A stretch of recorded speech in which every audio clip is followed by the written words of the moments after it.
السلام علیکم معزز سامعین، مد عربی کی انتہائی اہم اور سب سے زیادہ استعمال ہونے والی حرکت ہے۔ 5000 سے زائد مرتبہ قرآن مجید میں استعمال ہوئی ہے، اور عربی کی ایک واحد وہ علامت ہے جس کو اس کی علامت کے بغیر بھی پڑھا جاتا ہے۔ تو اس اعتبار سے اس کا سمجھنا بھی اتنا ہی ضروری ہو جاتا ہے تاکہ تلاوت قرآن میں اس کا استعمال درستگی کے ساتھ کیا جا سکے۔ اس کی ایک سے زائد اور مختلف اقسام کے باعث کسی قسم کو کم لمبا جبکہ کسی کو زیادہ لمبا کر کے پڑھا جاتا ہے، جیسا کہ قدرتی یا فطری مد کو بنسبت دوسروں کے کم لمبا کر کے پڑھا جاتا ہے۔ تو ان میں فرق سمجھنے کے لیے ایک مقرر کردہ اندازہ ہونا ضروری ہے، اور وہ ہر قسم کے ساتھ ساتھ مثالوں کی مدد سے سمجھا دیا جائے گا۔ لفظ مد کا لغوی معنی ہے لمبا کرنا یا کھینچنا، البتہ اس کا اصطلاحی مفہوم یہ ہے کہ حروف مدات کو ان کی مقرر کردہ حرکات کے بقدر کھینچنا۔ مد کے کل حروف 3 ہیں، الف، واو اور یا۔ ان کو حروف علت بھی کہا جاتا ہے، اور ان 3 میں سے اگر الف کو علیحدہ کر کے واو اور یا کی بات کی جائے تو ان کو نیم حروف علت کہا جاتا ہے یا حروف لین۔ اور اگر آپ حروف علت یا حروف لین کے متعلق تفصیل جاننا چاہتے ہوں تو اس کا لنک ڈسکرپشن میں مل جائے گا۔ اب اگر مد کی اقسام کے متعلق بات کی جائے تو اس کی بنیادی 2 قسمیں ہیں۔ ایک کا نام ہے مد اصلی اور دوسری کا نام ہے مد فرعی۔ پہلے اگر مد اصلی کی بات کی جائے تو اس کو اصلی نام دینے کی وجہ یہ ہے کہ مد کی اس قسم میں بغیر کسی سبب کے لمبا کیا جاتا ہے، اس لیے اس کو مد ذاتی یا مد طبعی بھی کہتے ہیں۔ اور یہی مد کی وہ قسم ہے جس میں بغیر مد کی علامت کے بطور مد لمبا کیا جاتا ہے، یعنی کہ علامت تو موجود نہیں ہوتی ہے مگر پڑھنا پھر بھی کھینچ کر ہی ہوتا ہے۔ تو سوال یہاں یہ پیدا ہوتا ہے کہ اگر بغیر علامت کے لمبا کیا جاتا ہو تو معلوم کیسے ہوگا کہ کہاں مد اصلی ہے اور کہاں مد فرعی؟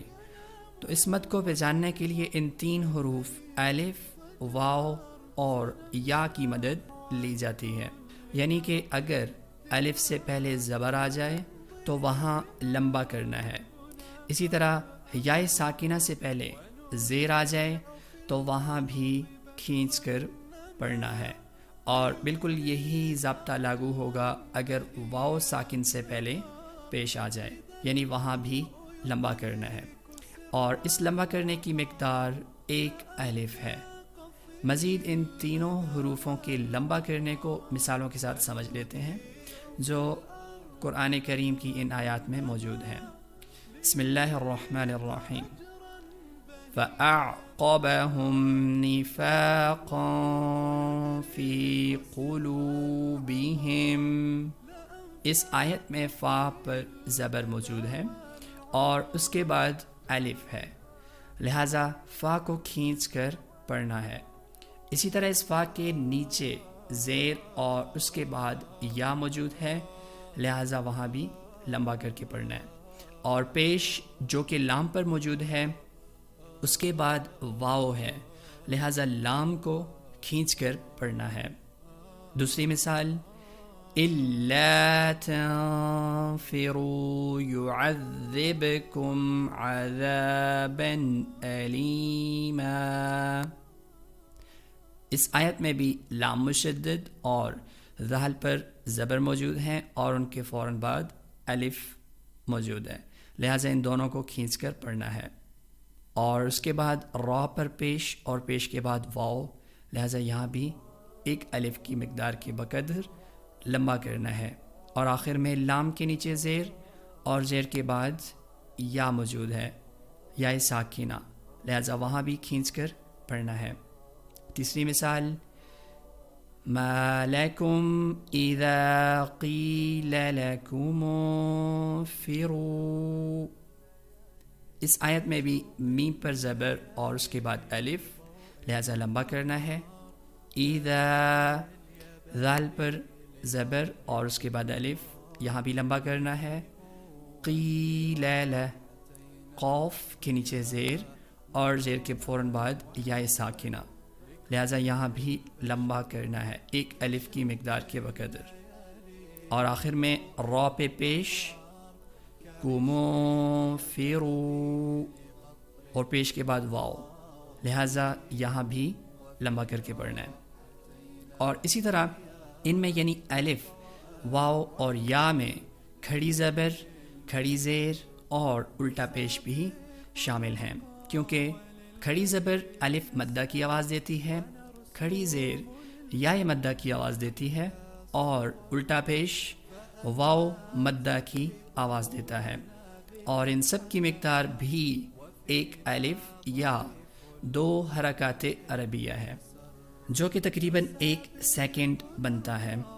اور یہ اندازہ لگانے کی مشق انگلیوں سے بھی کی جا سکتی ہے، اور وہ ایسے کہ ایک حرکت کے لیے ایک انگلی اٹھا لیں، 2 حرکات ہوں تو 2 اٹھا کر اندازہ لگا لیں. اسی طرح جتنی حرکات مد کی مختلف اقسام کے بقدر مختلف ہوتی جائیں گی، اسی کے حساب سے اندازہ لگا لینا ہے. اور یہ ایک آسان طریقہ ہے بجائے کہ وقت کو نوٹ کیا جائے. اب چونکہ مد کی ہر قسم قدرتی نہیں ہوتی ہے، لہذا حروف مدہ یعنی الف، واو اور یا کے بعد اگر کوئی سبب پایا جائے تو مد کی یہ دوسری بنیادی قسم کو لاگو کیا جاتا ہے. اور سبب سے مکمل ہونے والی اس مد کا نام ہے مد فرعی. اور اس مد کی علامت یا نشانی یہ ہے کہ جو دراصل یوں مد ہوا کرتی تھی، پھر تدریجاً اور وقتاً فوقتاً بدل کر کچھ اس طرح کی شکل میں لکھی جانے لگی جو آج کل ہمیں دیکھنے کو ملتی ہے. اور اب مد فرعی کے وہ اسباب جن کی بنا پر مد فرعی کو لاگو کیا جاتا ہے ان کو سمجھ لیتے ہیں. وہ کل 3 اسباب ہیں. پہلا سبب یہ ہے کہ حروف مدہ کے بعد حمزہ موجود ہو اور اس کے لمبا کرنے کی مقدار 3 یا 4 الف ہے. جیسے مثال کے طور پر سواء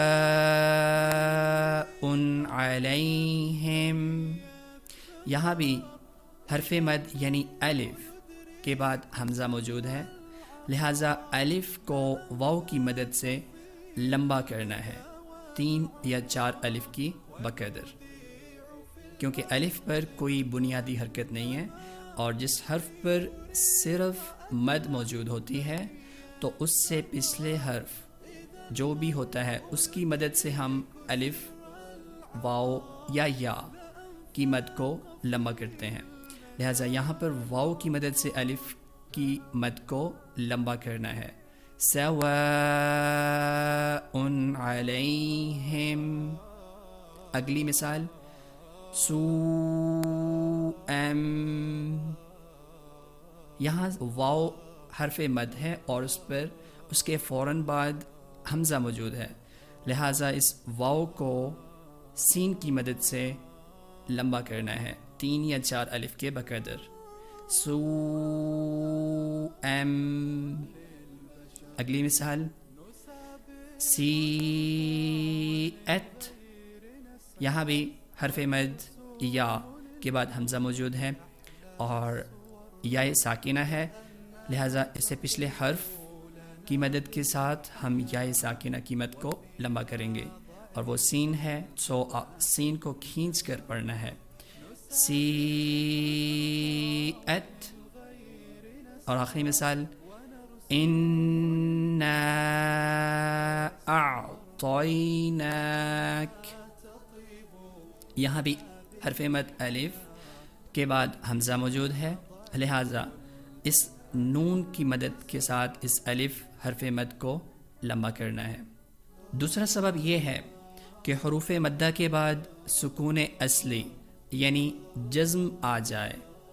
سکون اصلی سے مراد قدرتی جزم والا حرف ہے، یعنی وہ جزم جو کسی بغیر وجہ کے آئے. لہٰذا ایسی صورت میں 3 الف کے بقدر لمبا کرنا ہے۔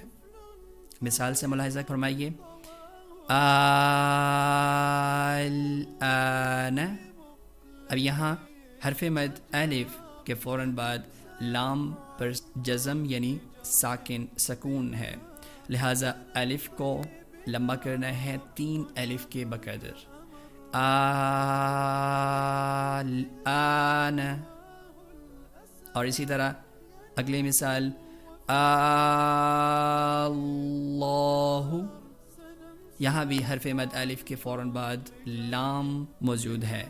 اب اس لام پر بظاہر تو جزم نہیں نظر آ رہی ہے، لیکن حقیقت میں یہ 2 لام ہیں، جن میں سے ایک ساکن اور ایک پر کھڑی زبر موجود ہے، لہٰذا ساکن اور کھڑی زبر والا لام جب دونوں کو ملایا گیا تو ان پر شد آ گئی ہے، اور یہ عربی کے قاعدوں میں سے ایک قاعدہ ہے، اور اس قاعدہ کی صرف 2 ہی مثالیں قرآن کریم میں موجود ہیں، اور وہ ہیں سورہ یونس کے رکوع نمبر 5 اور 6 میں۔